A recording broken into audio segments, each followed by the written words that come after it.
গোপালগঞ্জে আওয়ামী লীগের ভেতরে নতুন করে চাঞ্চল্যের সৃষ্টি হয়েছে। জেলার মকসুদপুর উপজেলার জলিরপাড় ইউনিয়নে সংবাদ সম্মেলন করে একযোগে দল থেকে পদত্যাগের ঘোষণা দিয়েছেন স্থানীয় আওয়ামী লীগের 10 জন নেতা। হঠাৎ এই সিদ্ধান্ত স্থানীয় রাজনীতিতে আলোচনার জন্ম দিয়েছে।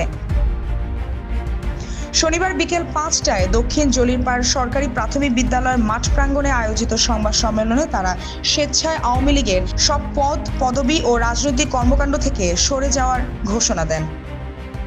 সংবাদ সম্মেলনে 10 নেতার স্বাক্ষরিত লিখিত বক্তব্য পাঠ করেন জলিরপাড় ইউনিয়ন আওয়ামী লীগের সদ্য সাবেক ক্রীড়া বিষয়ক সম্পাদক সাগর বাগচি। পদত্যাগকারীরা হলেন জলিরপাড় ইউনিয়নের 7 নং ওয়ার্ড আওয়ামী লীগের সদ্য সাবেক সিনিয়র সহসভাপতি রুহুল আমিন শেখ, 8 নম্বর ওয়ার্ড আওয়ামী লীগের সদ্য সাবেক সহসভাপতি অভি বাগচি ও বিদ্যুৎ বাগচি, সাধারণ সম্পাদক নরেশ গোলদার, সাংস্কৃতিক বিষয়ক সম্পাদক শ্যামল বাগচি, সদস্য শিশির বাগচি, হরিচাঁদ বাগচি, নারায়ণ গোলদার ও রণজন গাইন।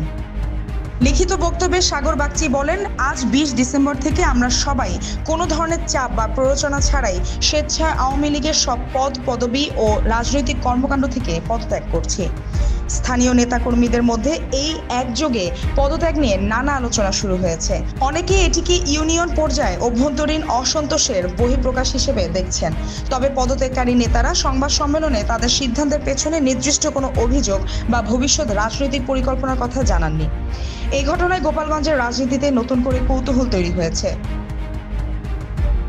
এখন দেখার বিষয় এই পদত্যাগের প্রভাব স্থানীয় আওয়ামী লীগের সাংগঠনিক কাঠামোতে কতটা পড়ে এবং এর কোনো রাজনৈতিক প্রতিক্রিয়া তৈরি হয় কিনা।